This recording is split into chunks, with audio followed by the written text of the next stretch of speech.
Um dia depois de ter intimidado ou ameaçado o jornalista na frente da Catedral de Brasília, dizendo que queria esmurrar a boca do jornalista, o Bolsonaro fez um encontro ontem, segunda-feira, com médicos e com a imprensa.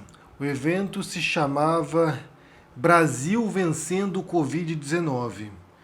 Eu não sei qual é a percepção de vocês em relação a isso, mas não parece que o Brasil está vencendo nada. Pelo contrário, parece que está sendo derrotado pelo Covid, né? O segundo maior índice absoluto do planeta de mortos pelo coronavírus e um dos piores índices para cada milhão também do mundo. Ou seja, o Brasil não está vencendo nada.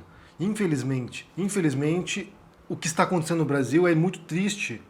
Não há nenhuma vitória para ser celebrada, mas o Bolsonaro já é um perito, já é um expert, além de ser um expert em matar, né? A especialidade dele é essa, como ele mesmo disse. Além disso, ele se tornou um especialista em mentir também. Diariamente ele distorce as informações e joga dados falsos para as pessoas, né? Convencendo a base eleitoral dele de coisas que são totalmente equivocadas ou parcialmente equivocadas. O que aconteceu nesse evento, né, vencendo o Covid-19, foi o seguinte. Ouçam o que o Bolsonaro disse para a imprensa. Mais uma vez, o alvo dos ataques dele. Atleta das Forças Armadas, aquela história de atleta, né? Que o pessoal da imprensa vai para o deboche. Mas quando pega num bundão de vocês, a chance de sobreviver é bem menor. Só sabe fazer maldade, usar a caneta com maldade em grande parte. Tem exceções, né? Como aqui o Alexandre Garcia. A chance de sobreviver é bem menor do que a minha. E quem falou gripezinha foi o Drauzio Varela. Já bem claro aí. Como eu disse, um dia antes ele tinha atacado um repórter do jornal O Globo e agora ele vai lá e diz para os jornalistas, né, que ele, por exemplo, com o histórico de atleta dele, né, segundo ele próprio, como disse num pronunciamento oficial na televisão, que caso ele pegasse a doença seria apenas uma gripezinha, um resfriadinho, porque ele tinha essa trajetória, né, de atleta no exército. E ele diz o seguinte: se vocês jornalistas aí pegarem coronavírus, a chance de morrer é mais alta porque vocês são um bando de bundões. E eu quero aqui até citar um tweet feito pela jornalista Adriana Carranca. Ela diz o seguinte: Bolsonaro não chamou apenas os repórteres de bundões. Ao falar os repórteres, o presidente disse que quando pega num bundão, a chance de sobreviver é muito menor. Assim, chama 115 mil brasileiros mortos de bundões. O Bolsonaro, nesse evento aqui, vencendo o Covid-19, em nenhum momento ele homenageou as vítimas, os mortos, quem perdeu a vida, os bundões, segundo ele. Em nenhum momento ele fez isso.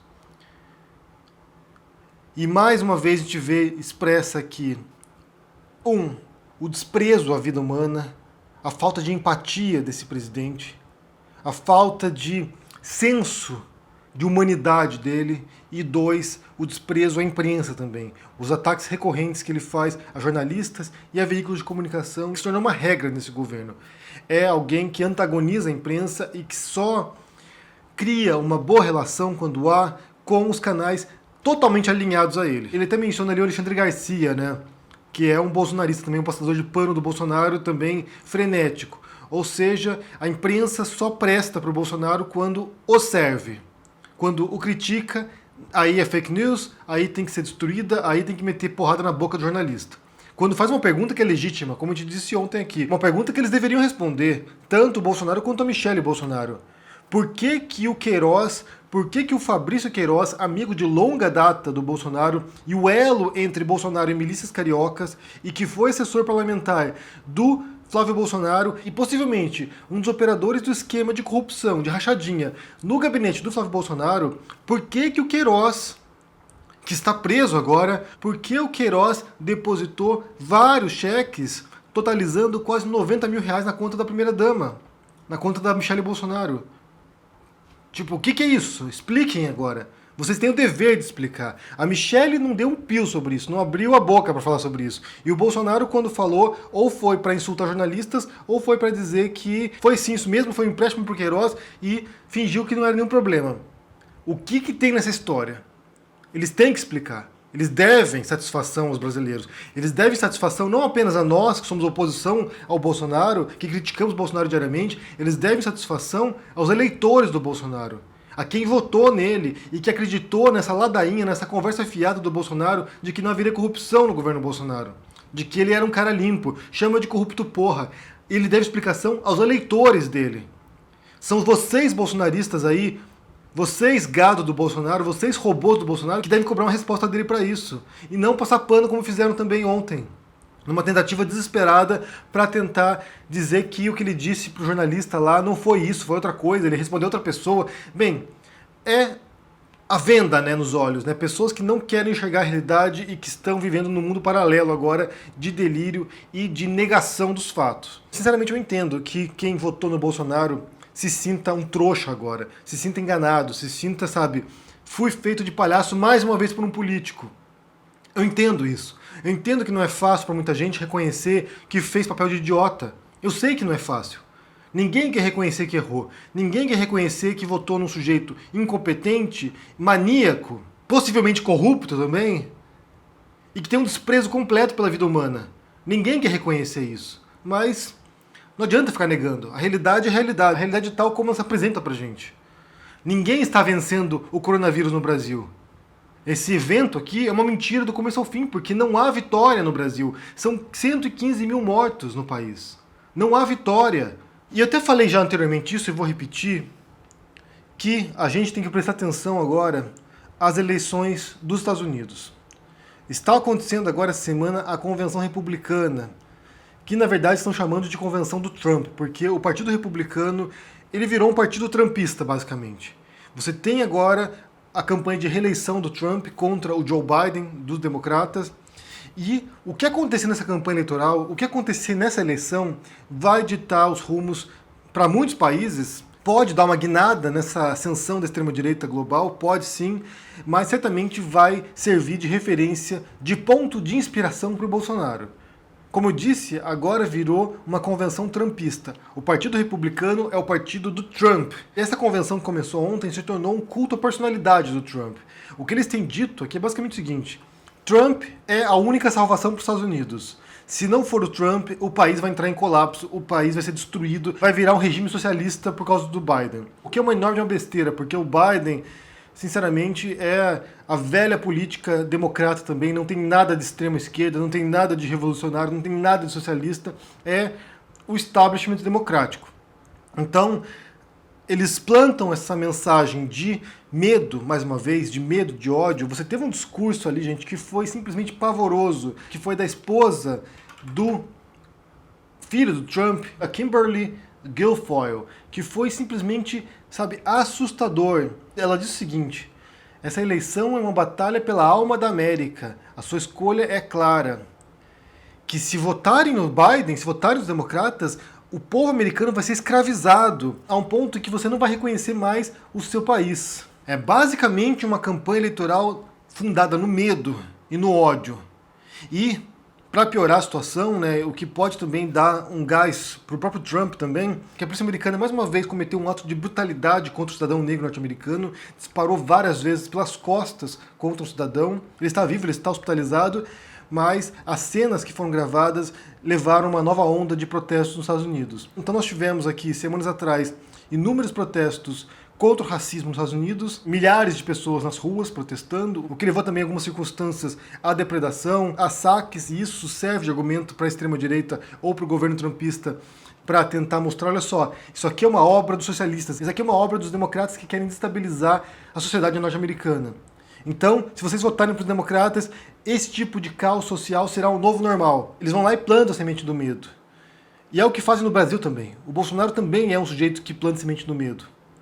Também é alguém que constantemente alimenta esse tipo de energia. Então, como eu disse, esse tipo de campanha eleitoral agora, e a vitória do Trump, sabe, caso aconteça, vai servir de referencial para o modo como o Bolsonaro vai lidar com a campanha futura dele. Não se engane em relação a isso. E só para falar um pouco aqui sobre essa vitória contra o coronavírus, né, eu quero mencionar rapidamente o que se passa aqui na Espanha nesse momento, porque a gente está assustado aqui. Como vocês sabem, a gente teve uma onda muito forte em março, foi um dos países mais afetados da Europa em número de casos e número de mortes pelo coronavírus. O país teve uma quarentena rigorosa aqui, foi um lockdown, a gente ficou meses fechados em casa, para a redução da curva, para tentar reduzir de fato os contágios. Isso pareceu ter surtido efeito. Durante um bom tempo, os casos despencaram, a gente voltou, sabe, a uma vida mais ou menos normal. Não está normal, mas a gente voltou a uma vida mais ou menos normal, indo a restaurantes, indo a lojas, saindo à rua, ou seja, com máscara, passando álcool gel, ou seja, voltou a uma vida mais ou menos normal, só que de umas semanas para cá começou a aumentar o número de casos. E agora já está bastante alto o número de casos novos aqui. As mortes não são tão altas assim como foram durante o período do pico aqui, da pior fase aqui, mas estão aumentando os casos. A gente está preocupado que possa ter um novo lockdown em breve aqui, o que nos assusta, porque está previsto o retorno das aulas agora em setembro. O ano letivo aqui na Europa é diferente do Brasil, começa em setembro e acaba em junho, se não me engano. Então é outro período letivo, né, escolar. Estavam previstas voltar às aulas agora em setembro. Muitos pais não querem mandar os filhos para a escola porque estão com medo de que os filhos vão para a escola e se contaminem. Então a gente não sabe o que vai acontecer. Então não há nenhuma vitória, gente, por enquanto. Não há nenhuma vitória em relação ao coronavírus. Mesmo países que conseguiram controlar numa primeira leva os contágios, estão vendo novos casos surgindo. Então ainda é uma questão preocupante e não temos uma resposta para isso. Não há nenhum tipo de conquista, sabe, duradoura em relação a isso. Inclusive ontem saiu uma notícia de que uma pessoa que foi infectada em Hong Kong meses atrás pegou de novo. Então a imunidade para quem pega o coronavírus não é permanente, obviamente. É uma questão de meses e a pessoa pode pegar de novo. Então, enquanto não houver uma vacina, a gente não vai ter uma resposta para isso. A única vitória possível contra o coronavírus agora é uma vacina eficaz, segura, e que a gente nem sequer sabe se vai sair tão cedo, porque com esse período encurtado para vacinas aqui, né, poucos meses para poder fazer todos os tipos de testes, todos os tipos de cuidados necessários para isso, a gente nem sequer sabe se a vacina disponível que vai entrar aqui, sei lá, próximos meses aí, para a população, terá algum tipo de eficácia ou será segura. O que nós sabemos é que países com muitos casos, como Estados Unidos e Brasil, serão as cobaias para isso. Eles vão testar as vacinas em vocês aí. Então, para concluir esse vídeo aqui, a gente tem 3 elementos. O primeiro deles são esses ataques recorrentes à imprensa. E isso é um fenômeno global também. O Trump faz isso e o Bolsonaro reproduz isso. Atacar jornalistas, jornais, veículos de comunicação. Porque eles precisam minar a credibilidade nesses veículos tradicionais para poder justamente direcionar a sua atenção e a sua confiança para outros canais oficiais deles. Ou seja, blogueiros bolsonaristas, youtubers bolsonaristas, o próprio Bolsonaro, romper uma cadeia de credibilidade e jogar para outro lado. Então, o primeiro ponto. O segundo ponto é a política do medo deles. É a política de usar essa energia negativa para convencer as pessoas. E eu tenho uma hipótese aqui para compartilhar com vocês, porque o Bolsonaro ficou quieto nesses últimos dias aqui, né? Você tem um sujeito que ele cria crises constantes, ele é uma máquina de crises.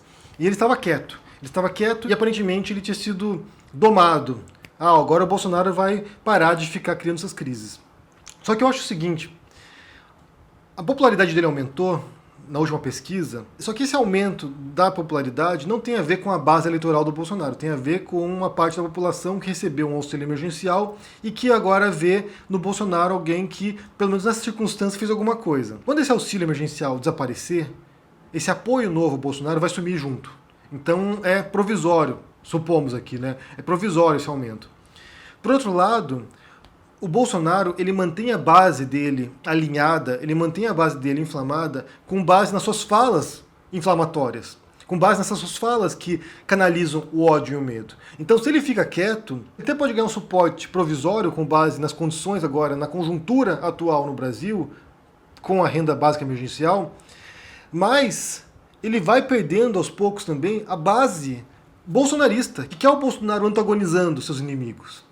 Então eu percebo aqui que talvez esse retorno agora da imagem do Bolsonaro atacando jornalistas de novo, sabe, aparecendo na imprensa e falando besteira de novo, tem a ver com essa preservação dessa base bolsonarista que quer ver o Bolsonaro fazendo isso, que precisa desse alimento, precisa dessa ração, jogar ração para essas pessoas para que elas, sabe? Então eu vejo que esse retorno do Bolsonaro agora pode ser um indício de que ele quer reconquistar esse espaço de crises constantes que alimentam seus apoiadores. Bem, estou jogando uma hipótese para vocês.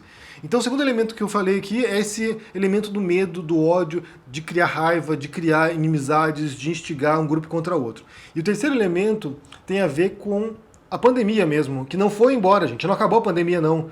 Não pode sossegar, não pode descansar. O negócio ainda vai continuar. Enquanto não houver uma vacina, não acabou o coronavírus. E aqui na Espanha, o nosso receio agora é de um novo lockdown, o que vai afundar mais a economia espanhola, vai deixar as pessoas mais insatisfeitas, porque elas já estão, sabe, indignadas com o governo espanhol aqui. Então o negócio pode complicar bastante e isso vai abrir também margem para líderes, para grupos extremistas de direita que vão capitalizar nessa situação, nesse tipo de medidas drásticas que indignam as pessoas, que revoltam as pessoas, vão utilizar isso em favor próprio e para ganhos eleitorais também. Então pode ser que numa eleição futura aqui na Espanha a gente veja a ascensão de grupos extremistas de direita que já existem aqui e que já estão com representação parlamentar. Então, quero saber o que vocês pensam sobre esse assunto aqui, sobre a fala do Bolsonaro ontem, atacando mais uma vez a imprensa, chamando de bundões jornalistas e, de certo modo, atacando também quem morreu, né? As vítimas do coronavírus no Brasil, que eu lamento muito, gente. Sinceramente, eu lamento muito quem, sabe, perdeu um parente, quem perdeu um amigo. O negócio é muito triste e tem muito chão pela frente ainda. Se vocês acompanharam a história da convenção trumpista de ontem também, o que vocês pensam sobre a reeleição do Trump agora, se isso pode mandar um sinal para o mundo?